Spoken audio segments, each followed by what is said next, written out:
What's up, everybody? Back in the shop working on the F100. Kind of going back and forth on a bunch of things. We have a whole bunch of parts, and then there's all the little things that still have to be done. So got the bed off, sitting on the lift, rolled it backwards, pulled the wheels and everything off. I made a little video about the hiccup with the brakes. That stinks, but what are you gonna do? So originally the plan was I had plated the frame and welded in a cross member because I had to remove a cross member because the axle positioning changed because of the bed, yada yada yada. For those of you who aren't familiar, this was a 63 wrong bed. The axle was 6 inches farther forward. I had to move it back. Therefore I had to get rid of a cross member. Therefore I had to add a cross member. Now we've got our mini notch kit, and I've already welded the top of it together, but this essentially is going to go something like that. Now we're gonna shorten it quite a bit. We're gonna bring this down, probably down to about here. I really don't want, it doesn't need to be tremendous. It really doesn't. Like with the bed on it, I have about a 1/2 inch of clearance. So realistically, up in here would be plenty. I'm basically gonna bring this down to where it almost touches the top, and that's still gonna be a bit overkill. So we'll see how it goes. Got everything up. Gonna cut this one out, cut the plates off, and go ahead and get those all mocked up, figure out the height I want, and start trimming. So with the plates off, and they came off surprisingly well, I'm gonna come in here with the flapper disc, get all this all cleaned up, and get the inside of the frame all cleaned up with the wire. And then we will decide the height of our C-notch. Again, I'm thinking it does not need to be crazy high. Really needs to be like right there. I'm gonna go ahead and weld that top one in, and you know, pretty much just set the frame down on top of that, and I'll be able to come in the end with the Sawzall and cut that out, and you know, we'll be able to weld it all up and whatnot. But like I said, with the bed on it, the axle is going to be about here. That's going to give all the room in the world, if not more than necessary. And it doesn't hurt to go a little bit farther. If I do ever put a different front end under the truck that allows me to go lower, this gives me the possibility to go lower as well. So going to get the frame all cleaned up down to bare metal, and get everything marked and measured, cut off the excess on the bottoms, clamp them on, and start burning them in place. Okay, so we got it on, welded everything all the way around, and then you know what we'll do obviously is we'll come back in here, cut that out, and then we'll plate I've already plated the top, but then we'll go back in, plate the sides, and got her, you know, all welded up. Got the insides of the frame on the, you know, outer side plated, as well as over here. So all good there. Gonna get that one mocked up. I think I outran the cycle time on the welder. It was starting to sputter a little bit on me, so gonna let it take a break, let some of this cool down, get all of the pieces cut for over there and in place, and then we'll jump to that side. So now we've got both sides completely welded in, other than the inner pieces. Once we cut the frame out of the way, then we'll go back and plate the insides. But just finished this side up. Turned out pretty good.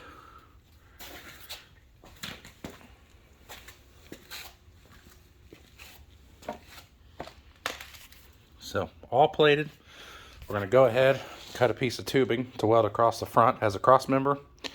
Then we may triangulate a couple different directions. Not really sure how I want to do it yet, but I do have 2 sticks of tubing here. Pretty good, you know, pretty heavy gauge tubing. We're going to put one essentially across the front like that. And then we're going to, like I said, maybe triangulate from there up to the middle.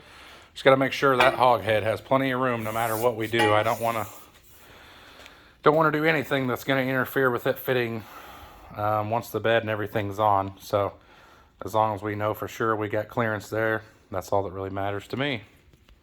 So we went ahead and got a crossbar welded in. Now I'm thinking about this.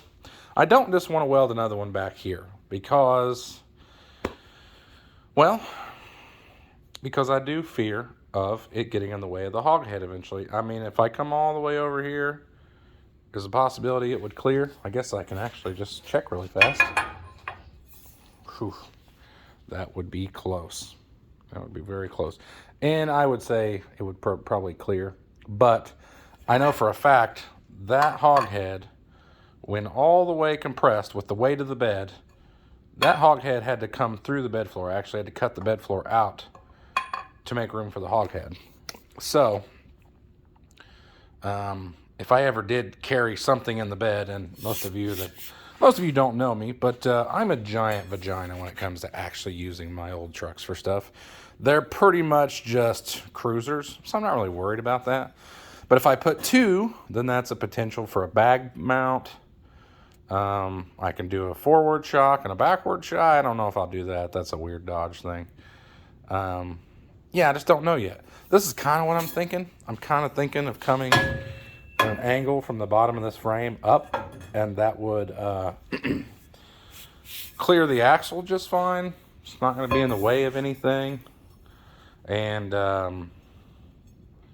it would really help with any sort of deflection in the frame. So I'm also considering that, but I don't know. I'll show you in just a second what I come up with. All right, got the bar welded in, went ahead and ran some supports up to it.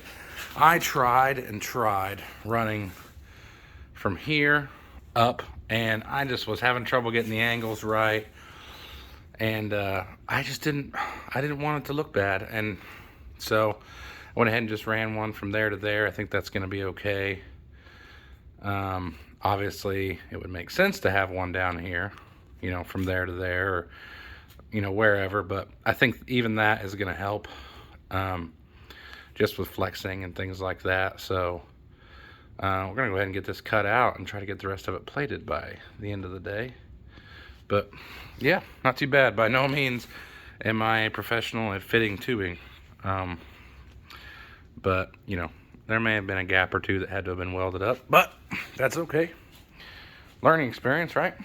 So now for the big part, cut those out and see what happens.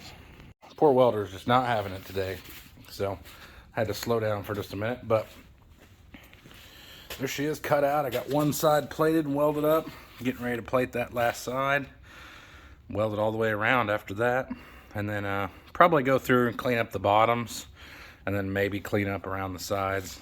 Not going to try to, you know, grind too much out of it, just because it is not super thin metal, but it's not the thickest of, you know, kits that you would imagine. But yeah, not too shabby so far. Like I said, I'm going to have all the room in the world for axle clearance, but it was weird. It was like it really only needed cleared that much. And realistically, I probably could have used a piece of 3x3 box tubing and some plate, but the kit's as cheap as it was, I didn't really see a reason not to go with it. I mean, I'm perfectly happy with it. So, all right, there it is, all said and done. Didn't turn out too bad. Now, I did not grind down any of the welds because in the end, I did feel that the notch kit was, oh, hey, there's a little spot I missed right there. Let's see. In the end, I did feel that the metal was slightly thinner than maybe I was hoping. It wasn't bad. Nothing I feel unsafe about, but it was a little bit thinner. And even though I set a gap and I welded in all the gaps, going through grinding all the welds smooth, I just feel that would take a lot of structure out of this. So this particular setup, I'm not going to grind any of the welds down. Now in the future, I want to shorten the truck. You know, when the body comes off and the chassis gets all painted and stuff, sure, then we'll go back and we'll do that. But this very second, I wanted to get it notched. Like I said, I'm happy with it.